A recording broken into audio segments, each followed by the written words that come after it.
Hey everybody, welcome to Love and Relo, the voice of the relocation industry. I am your host, Ben Cross, and I'm so blessed and honored to be here today with Teresa Howe from TRH Consulting. What's going on, Teresa? Hey, I want to know how I can make the highlight reel. Listen, I made that once and I ain't going back, okay? No edits. Right, I right. thought about that. I was thinking about that yesterday. I was like, I should probably dust that thing off. And I'm like, it's hard to get all that stuff. You got to go in and find clips that are interesting, but you're right. I should update it. Thanks, Teresa. Now you make me self-conscious, okay? Cut. That's it. Cut. We're going to start over. All right. Anyway, get in the comments here. Help build me up here. She's already knocking me down a peg, okay? That's when you know you got a real friend there. It'll tell you how it is. Get in the comments. I want to know who you are, where you are, what you think about this huge news right now.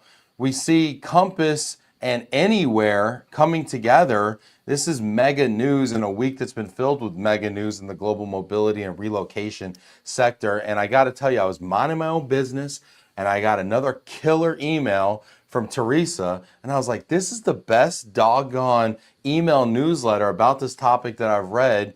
I just love your writing. You do such a phenomenal job. And I was like, I got to get you on the pod. We got to just pull something together right now and talk about this. One day. We did it in one day. We did. That's the best, I think. Yeah. Get in the comments here. I want to know what your thoughts are about the news that Compass, is it acquires, merges? I mean, what's the Oh, appropriate thing they to say, Teresa? used some weird word like combination instead of acquire, but they're acquiring them. Everybody wants to be sensitive in these things. Yeah, it was Full very stock awkward, sale. awkward wording for sure. Yeah, get in the comments there. Hit that like button. Let us know what your thoughts are. We got Christian Ternedden checking in from Irvine, California. Just had a Christian, burger. just up the road from me. Love it. Allison Wax checking in. Hello from fabulous Las Vegas. Love me some Teresa. Hi, Allison. What up? What up? Hit that like button. I know we're going to have a lot of people in the comments today. I don't know if anybody's going to have the courage to say anything. We'll see if people get in there or not. You know, Ben, you rule. Thanks, Christian. I appreciate people. You are awesome, and thank you. This is what you got to do. You Oh, got to. see. I appreciate y'all. Hey, y'all. What's up, Janet? Good to Yeah. see you. We got Drew Phillips checking in. Hello from the BAM Fall Conference in Oh, Palo wow. Alto. Great lineup of professionals speaking on the latest H-1B changes. The facts up to date from the professionals. Hey, Drew. Nice. Wish I was there. Yeah, really. Nadine checking in from Austin, Texas. We got people all over the country checking in. So Teresa, give us a breakdown of what's going on. So this was big news, like no kidding, not only for relocation, but for real estate. I mean, this was not something that I ever dreamed would happen. I don't know why, because I guess the rumors have been swirling that Berkshire Hathaway was in their sights. And so Berkshire that's Hathaway was in whose sites, you think? What in was the rumor? Compass's sites. There had been Compass's sites. rumors that they Okay. were looking to buy them.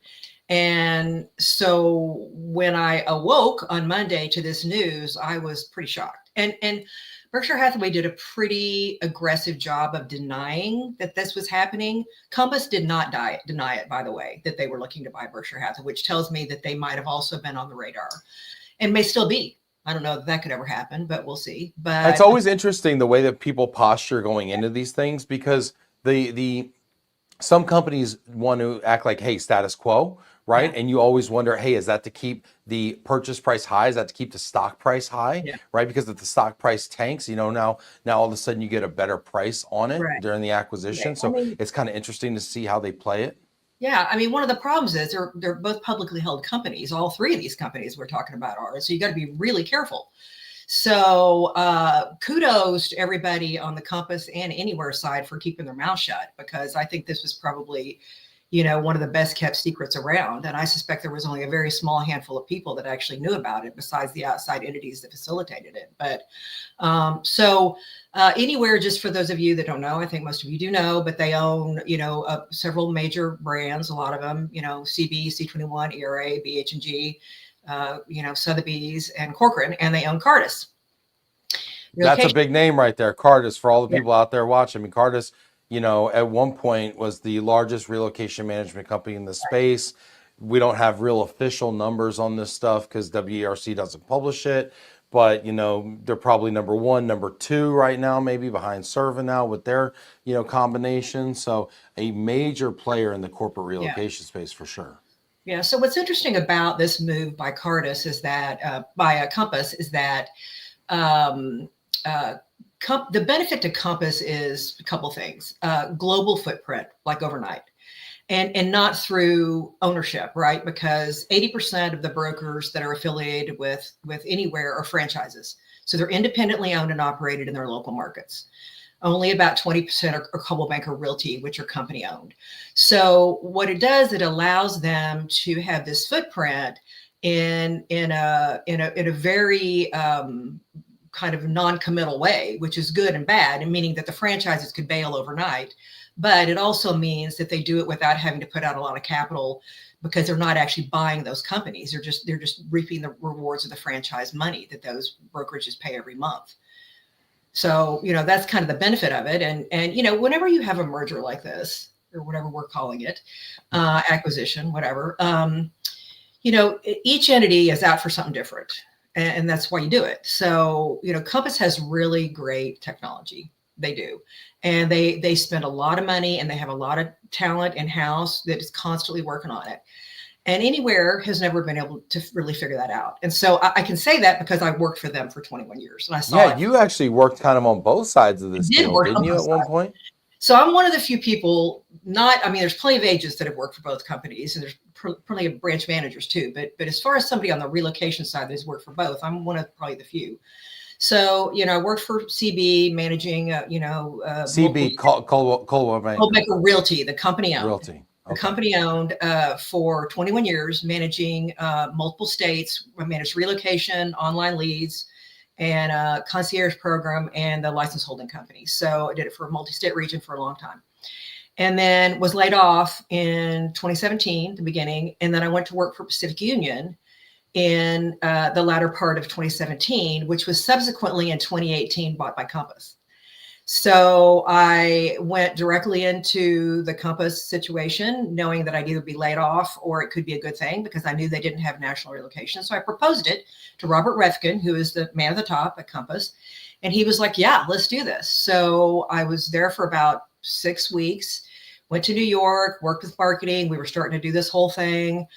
And then they got a new CFO, and they were already queuing up to go public. They went public in 21.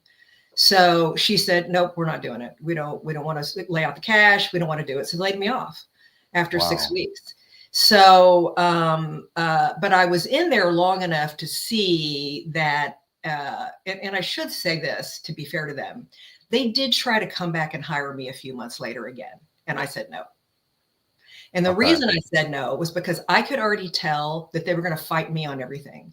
Like, I was trying to deal with those attorneys and like getting them to sign RMC contracts and stuff. Yeah. And they were trying to fundamentally change everything. And I said, you have to trust that I know what I'm doing here. And they didn't want to do that. They wanted to change everything. They wanted it to be like they thought it should be. So that's when I said, I don't think so. I'm out. So that's when I started consulting. So I did see it. And I tell you what's great about Compass is that it's Robert Refkin. And it's because he is. What's so special about him? Well, first of all, if you haven't ever met him, he's like one of the most charming people you ever meet in your life. He's lovely. And he is kind of the personification of this entity, right? His mother was a realtor. He's never sold real estate, but he watched it. She's a single mom. He's got this whole story, right? And it's very touching. And he gets out in the field, he knows all the agents. He's one of those guys. I'm telling you, Anywhere, there hasn't been anybody that has been a figurehead in that organization for a long time. I'm pretty sure most agents in the Anywhere organization could not pick Ryan Schneider out of a lineup. They don't even know who he is. It's so funny you mentioned that. I think that's so important. You look at these large corporations these days, and there are people who are visible at the top. I don't know if you can really be a successful, hidden CEO. I think you have to be out front, whether you're a Jeff Bezos, or a Mark Zuckerberg or whatever, or what was Gary Keller, right? I mean, like, Yeah, yeah. these folks are these magnetic personalities, and I think you need it. And it's so funny you mentioned that, because as I was looking around the internet and I was looking to try to, kind of borrow a graphic for this show this morning, all the graphics had this gentleman's face on it. And I'm like, and I don't know, because I'm not in the space, right? And I'm like, they keep putting this guy on the cover of all these graphics. But it speaks to what you're saying about the personality, the cult of personality that's going on. I want to pause you just for a second, Yeah. and I know you're on a great topic here, but I want to just make sure we honor all the people that are checking in with us here, because we got a lot of people in the comments here.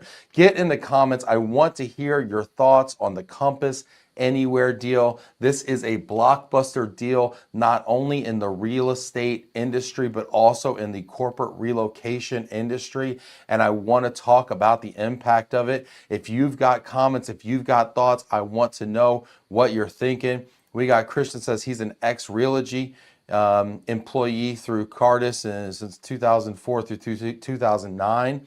Yes, it was Relogy, right? And then it was Anywhere. That happened. HFS before that, and I can't even remember before that. There was something else. Yeah, that happened a Been few a years lot of ago. changes. Why did it change from Relogy to Anywhere? What was that about? That was That kind is of confusing some to marketing me. genius's idea, I'm sure. Somebody's like, yeah, Anywhere. I'm like, what, where, what? And I'm like, no. I They're don't like, get yo, it. I still don't get it, but who am I? they're like, Anywhere owns I'm Cardis. sure I'm they like, paid anybody? some advertising agency millions of dollars to come up with that. So, Oh my good on gosh, them. it's crazy. Let's see here. We got Daisy checking in from Global HQ. Hey, Daisy, I appreciate you so much. Nadine checking in from Austin, Texas. What's up? Allison says, agree. Huge news. I honestly thought it came out of left field too, right? Yeah. How do you keep a deal this big under wraps? It must be a small team working on such a Yeah. big deal. Oh, yeah. Well, they used, they have like a law firm. They have Morgan Stanley's the money behind it, and then there's some other consulting firm. They're all outside people, and those people will keep their mouth shut, right? That's their job. I suspect there was a very tiny group of people internally that knew about this deal happening for a reason.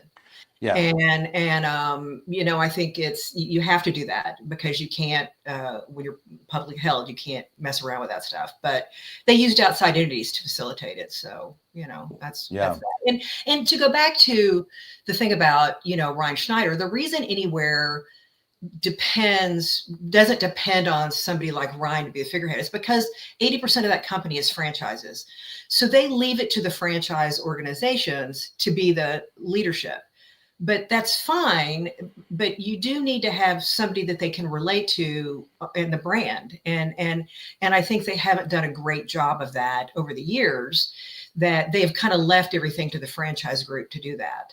And that's okay, because you want to have strong local leadership. And that's who, the reason why agents come to a company and stay. But you also, if you're trying to, sell franchises, you want to have some sort of loyalty to that franchise group. That's it, right? Right. You need that local leader presence in the market with those franchisees, but then you need, and I'm going to keep going back to Gary Keller, right? Because to me, when I was coming up, he was that magnetic guy, right? And someone to bring people under the tent that makes you big. Because Compass, to me, and I mean, I'm a layman here, right? I don't know. I mean, I'm only on my second house, and I don't really touch the real estate side of this business. That's why I have Teresa here.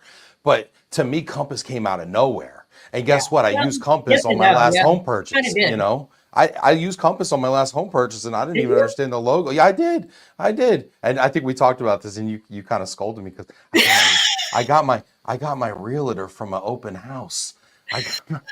I know. I should be shot. I should be shot. Yeah, you should. Cut. We're gonna cut that part again. Also, Compass has been around since 2012. You wouldn't believe that, but they have. They started out as Urban Compass, as just a New York firm, and over the years, Robert Dynamo, that he is, was able to get SoftBank to give him a giant ton of money to start growing. And he did that through initially, not so much through acquisition, but he did it through recruiting agents in a very aggressive and not so cool way. He was writing big signing bonuses checks to agents and luring them over. And it was typically like a 3-year agreement they had to stay in. And I know firsthand how much, because I know of an LA broker that went and she got a $1 million signing bonus to go to Compass. That'll do it. So, money talks. And so, 3 years later, because a lot of this started about 3 or 4 years ago, we did start to see some agents leave because their money train was done. So then after they're doing the very aggressive recruiting, which is what really rubbed a lot of the local brokers the wrong way, right? Because it was very aggressive, very really not cool. And so then he was able to kind of shift gears and started buying companies. And that's when he bought the company that I work for, Pacific Union. He bought Ladder and Bloom. He bought Alon Pinnell.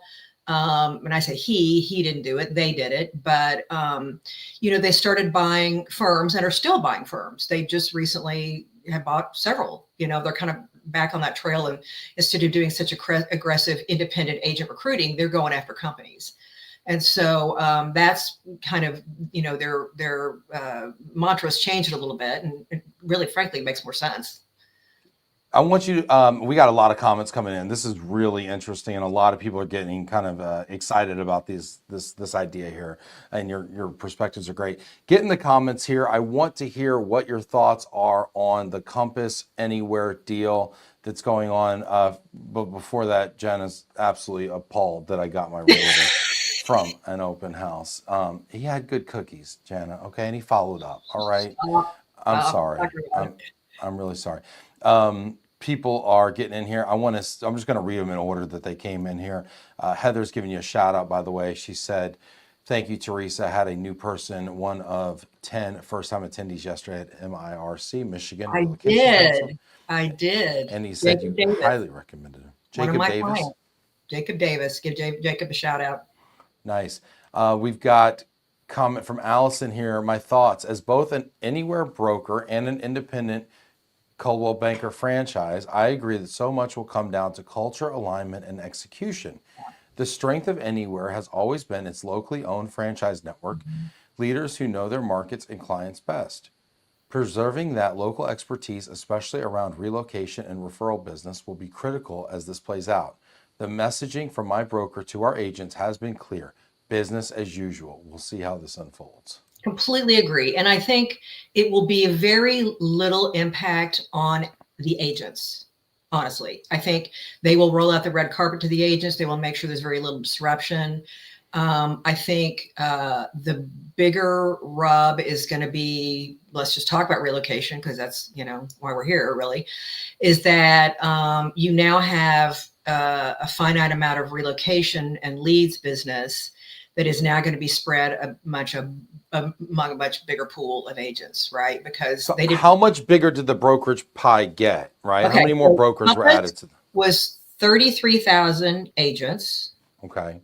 And now it's 340,000 agents. Okay. Now that's everybody. That's all the franchises. That's all over the world, right? So, and I should be clear that not every Anywhere franchise is part of the relocation network, the Anywhere Leads network. They're not all, because there's too many of them, and it would water down the business too much if they're not qualified or they don't have relocation teams, whatever. So, but you better believe that part of this acquisition is that they're going to get some of that business. So it is going to water down the business for sure. Yeah, but if I heard you correctly, you said there was 30-something thousand Compass agents and 300-something thousand Anywhere agents worldwide, granted worldwide. Right, worldwide. So that's a 10x larger. So Anywhere by agent volume was 10x larger than Compass. I always find it interesting with not company owned. 80% of them are franchise, but still they're affiliated through the organization. Yeah. Great point you make. So it's only getting 10% bigger from a pure agent standpoint, though, right? Right. Right. Okay. So the challenge is that they're going to, because look, like I said, I was on the inside of Compass. Those agents want relocation business. They want it. And they haven't really delivered it on a national scale. They've done it to a certain extent in California, but they have not delivered it. So what they've done is try to kind of cobble it together themselves. They try to go get the business directly or whatever.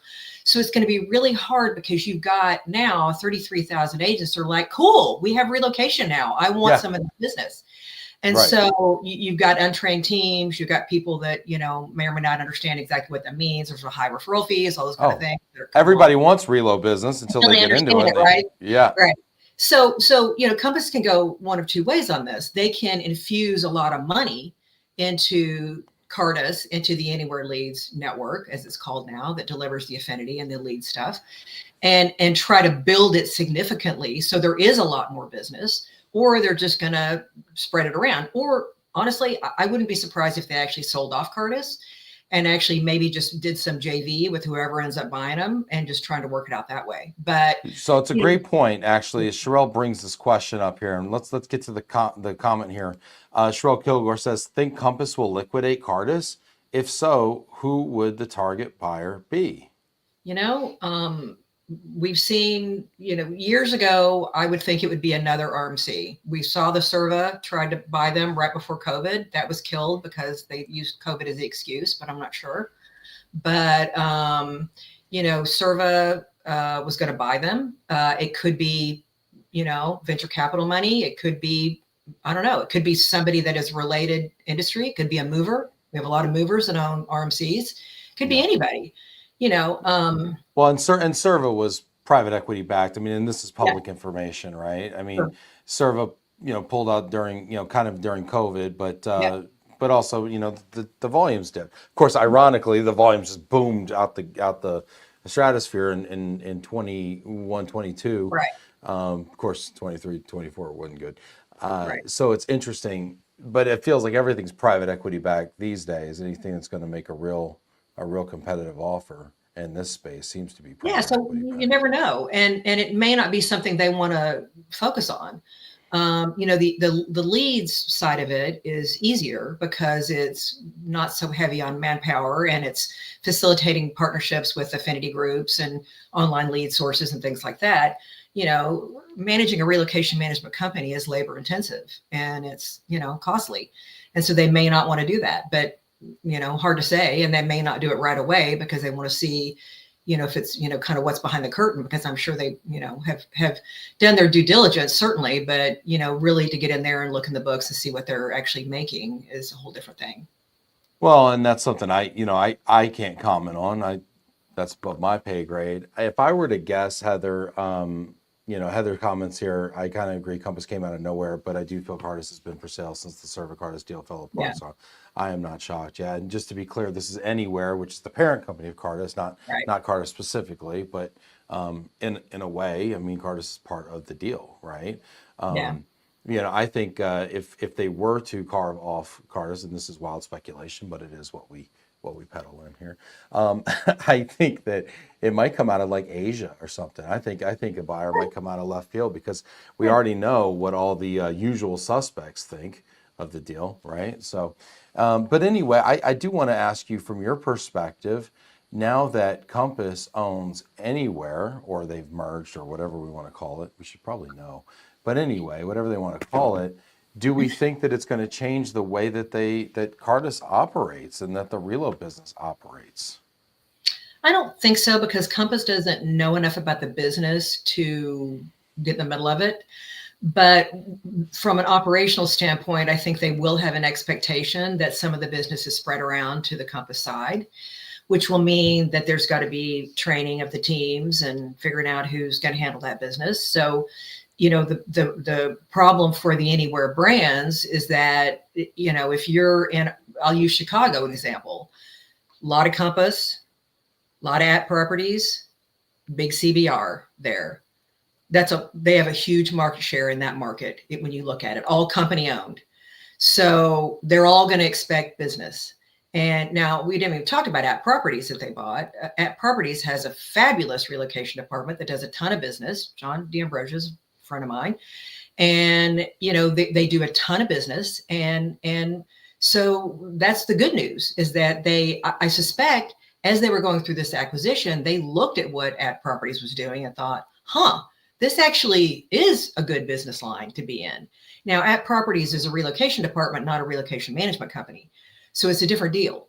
But And I'm sorry, what was the At Properties acquisition that you're referencing for those people? do you know At Properties? Do you know that company in Chicago? I mean, I'm Based vaguely, in I'm aware Chicago. of them. Yeah. Yeah. So last year, I guess it was last year. Was it this year? Maybe it was this year. I don't know. Time flies. And so At Properties has some wholly owned in different markets. They started in Chicago, but they also have started franchising. So they are in franchise markets as well.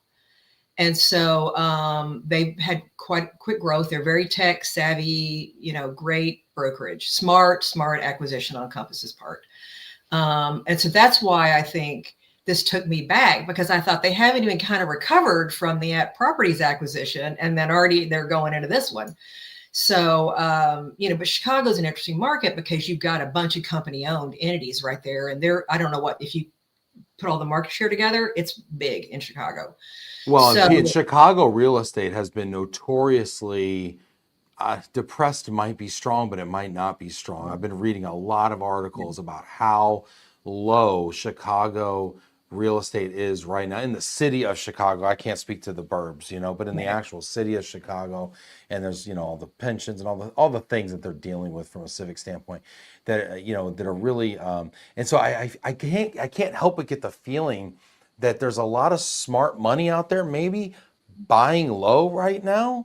I don't know why I get that feeling. It reminds me of the old Warren Buffett, old Warren Buffett maxim that when people are greedy, be scared, and when people are scared, be greedy, right? exactly. And this feels like a greedy move when all of us are over here scared.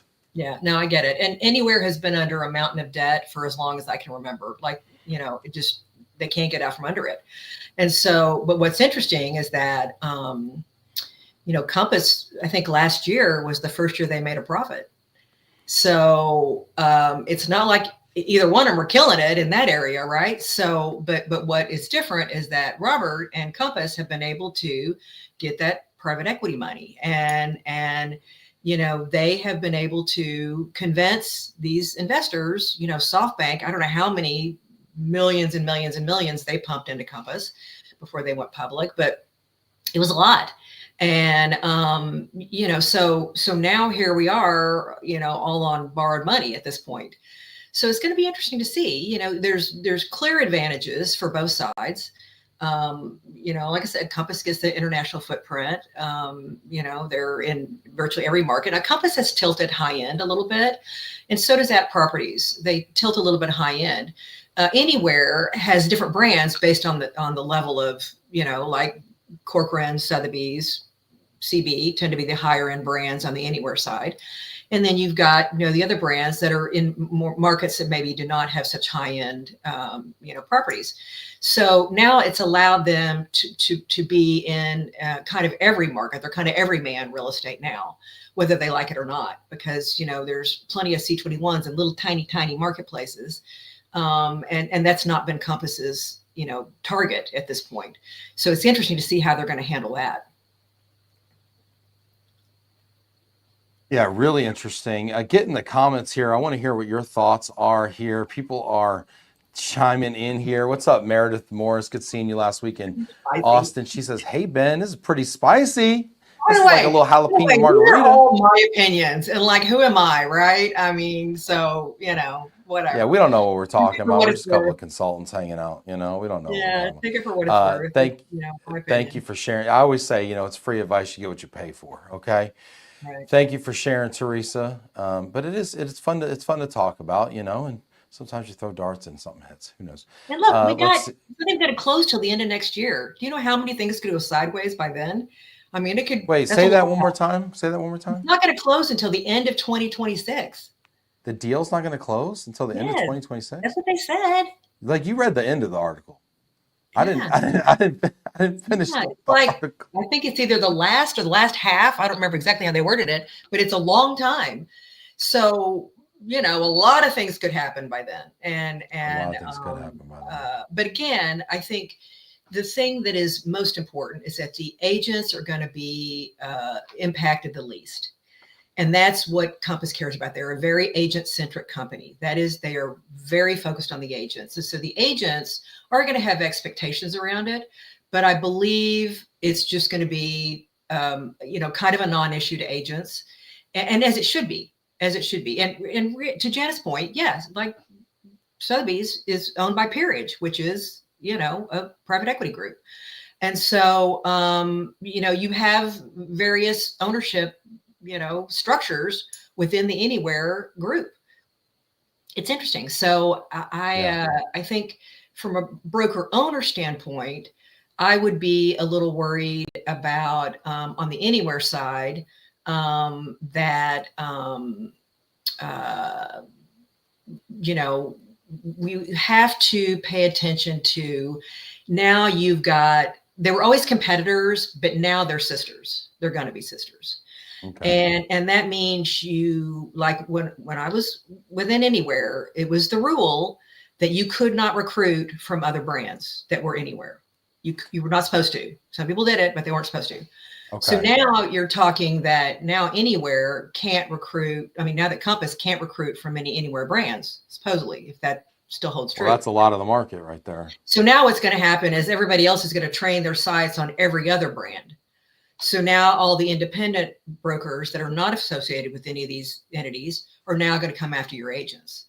So that is something that the brokers that are not affiliated with all this. So, you have to be very cognizant of that. And obviously you got market share dominance. The thing that's, I think, most interesting for brokers that are not a part of this deal is that you've got, you've got an opportunity here, because Ben, did you know before we talked about this that all those brands were owned by the same company? Did you know that? You probably did, because you're. Well, I knew from back in the Relogy days, because that's when I was kind of a Carta supplier back in the day. I knew Coldwell Banker, Century 21, Sotheby's, Better Homes and Gardens. I remember. You knew, but I knew like a few, but I didn't know all of them. Yeah, a lot of people don't know that. So the average consumer doesn't know that they're owned by the same company, and that's intentional, right? Yeah. And they keep the back end separate. Everything's separate. But it's one of those things that now with the collective, it's time to maybe pull back the curtain a little bit if you're not one of these brokers, and say, hey, by the way, do you know all these things are owned by the same deal? One of the things I want to make sure we have time to talk about is the exclusive listing situation, and that's really talk about that. What does that mean? So the thing that is, I think, the most terrifying part of this acquisition, I'm going to use that word because I think it is that Compass has been on a mission to they're fighting something called clear cooperation policy, which is what NAR established a rule that within, I believe it's 48 hours, I think, whenever an agent takes a listing, it has to go into the MLS within 48 hours because you want to expose it to everybody, right? Yeah. So, customers can opt out of that if they want to. They're not forced to, but that is the rule. And so Compass started an initiative more than a year ago. I don't know exactly when, but doing their 3-step marketing plan to focus on private listings or exclusive listings, where they do not put listings in the MLS.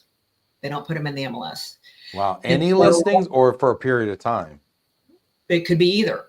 So when the market's like it is, things sell quick enough that many of them are not ever had a house across the street, just sold, never was a sign in the yard, never marketed publicly. Well, we always heard about pocket listings, but it seemed like an ad hoc or one-off thing. No, so this is a giant initiative that they are doing.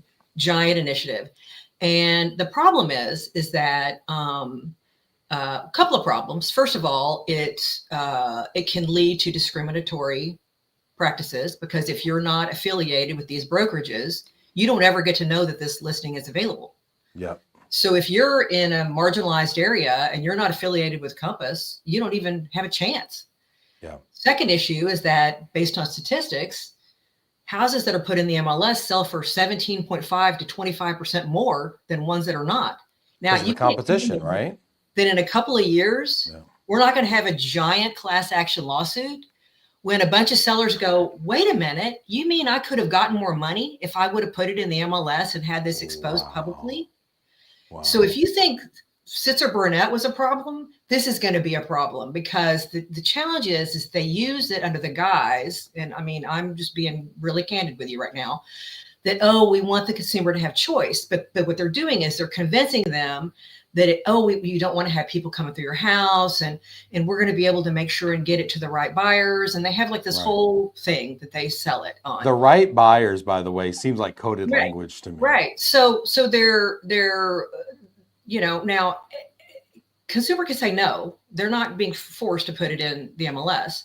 They can say, no, I don't want to do this. But a lot of them are doing it. And so the problem is that it's never going to the MLS. We don't have any data about what's selling in the country. There's no data.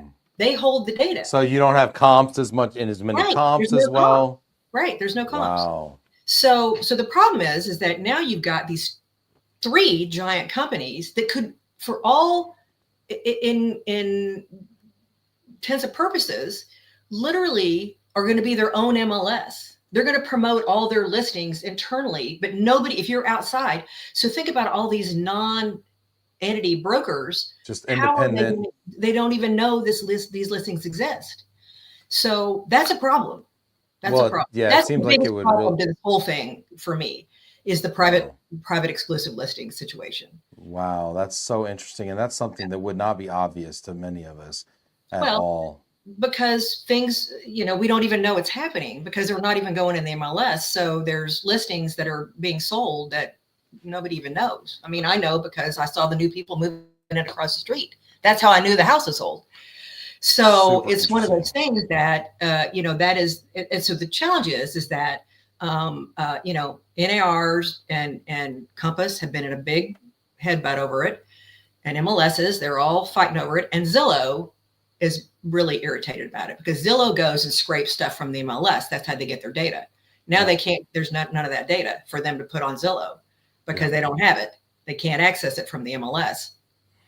So, well, a lot of people think that, fighting against Zillow might be a good thing, but it sounds like maybe not. I mean, whenever you have a lack of transparency, it all comes down to, Ben, what is best for the consumer?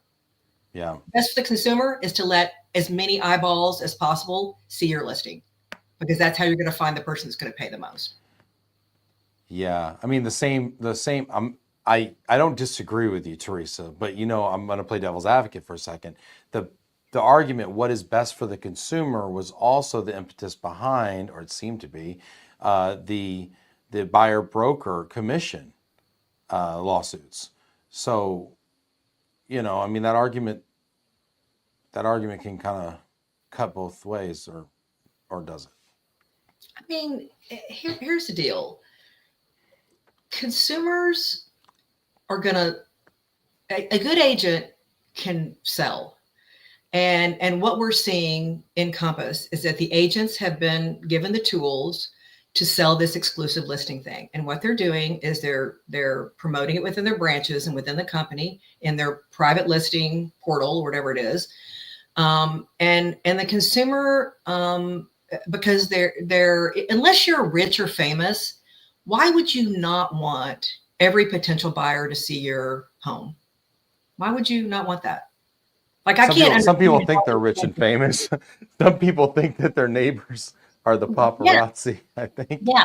And Christian says Zillow would sue Compass. Oh, sure. Yeah, absolutely.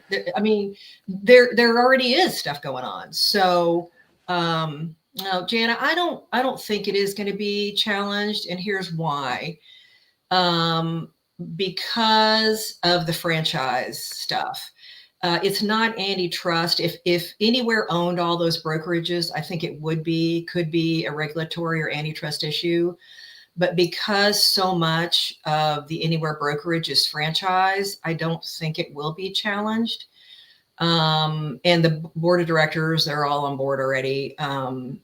So I don't think we're going to see challenges. And if they do, they might be forced to sell off some Coldwell Banker Realty offices if they think it's in certain markets too heavy market share, too heavy company owned.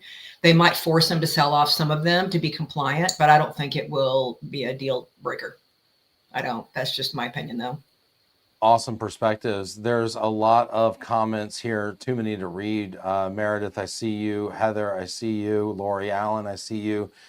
Basically, the debate going in the comments is, do corporates care about this? Do the corporate relocation managers at companies care about this transaction and the fact that, Anywhere owns Cardis and now that's changed hands? Is this, do they care or not? Maybe they Yeah, don't care.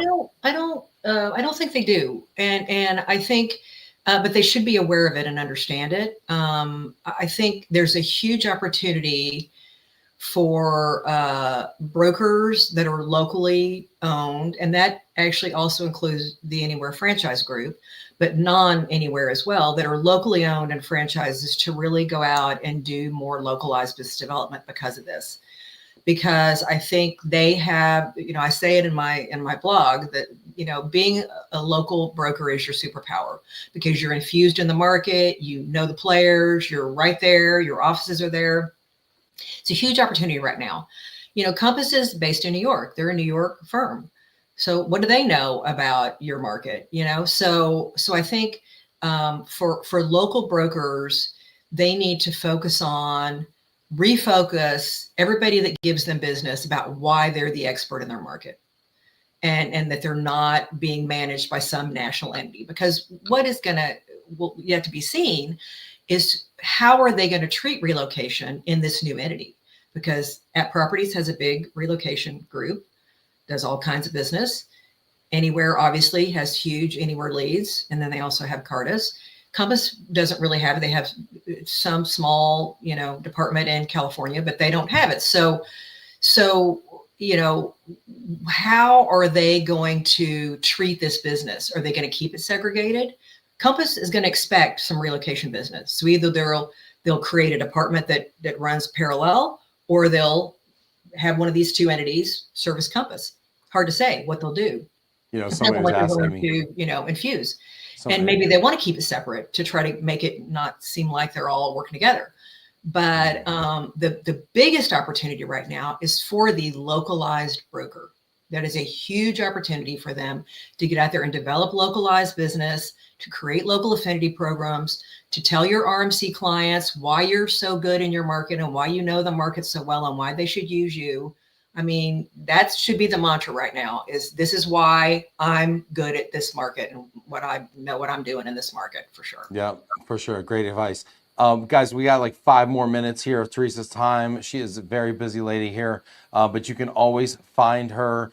Teresa, how can people stay in touch with you and follow your content? So probably the best place to actually get a copy of this article is on my blog. So it's just teresahowe.com/blog. And it's right there. My phone number's there. My email's there. It's just teresa@teresahowe.com. I'd love to hear from you guys. I've been really, enjoying the last couple of days about kind of hearing everybody's opinion. And I think, we're all just going to have to sit back and watch it play out. And it's going to kind of be fun to see what happens. And I hope it ends up being good for everyone. And I worked for Anywhere for a long time for the Relogy brand, and I still have a lot of former employees in there and a lot of friends in there, and they are great people and they do a great job. And I hope none of them end up, being laid off because of this, but it's hard to say at this point, right, what will happen. Sure. And when I speak to the senior executives within the relocation industry and I ask them, what does the industry need right now? I always expect them to say volume. And I think that's probably implied they might have given up on it already. They always say consolidation. They always say fewer players, right? Yeah. And so I think consolidation is actually a good thing. I think it's the right sizing of the industry. So I think to that effect, it is going to be a good thing. Christian Ternedden has a question. Teresa, are referral fees going to come down? It would impact RMCs even more than they are already impacted. Oh boy, isn't that the $64,000 question? I don't know. They should, but I don't know. I think we've got a broken referral fee structure. Anytime the bulk of the revenue to an RMC comes from the transaction, a real estate transaction, that's not healthy. And that's what's happening now. So it's hard to say, Christian. I wish I knew the answer to that. I wish they would. I wish we could figure out a better way to price things and make it more easier for brokerages to handle this business, because the margins are very thin anyway. And you know, it's something that I would love to see happen, but I don't know. Allison Wax chiming in, 100% Teresa, business development on the local level is where it's at. And I've worked directly with Teresa as a client and she knows her stuff. Allison that girl is killer business development. She gets it, man. She is a dream client for sure. She and her broker owners are awesome. That's super awesome. This is a really great place to leave. I know you got to run. Teresa, thank you so much for your time. Yeah, I'm so glad that we could do this, you know, in such a timely way. We're going to obviously keep our eyes on this. I know that, well, now I know because I watched the show today and talked to you, that this has a lot of green before this thing closes next year. So we're going to keep an eye on it. But I really appreciate follow up in a couple of months to see where we are. Yeah, for sure. We will do that. And thanks everyone for getting in the comments. You guys make the show. We wouldn't have it without you. So I'm so thankful for all of you. And of course, I'm thankful for you, Teresa Howe, today. Thank you, Ben. Thanks, everybody.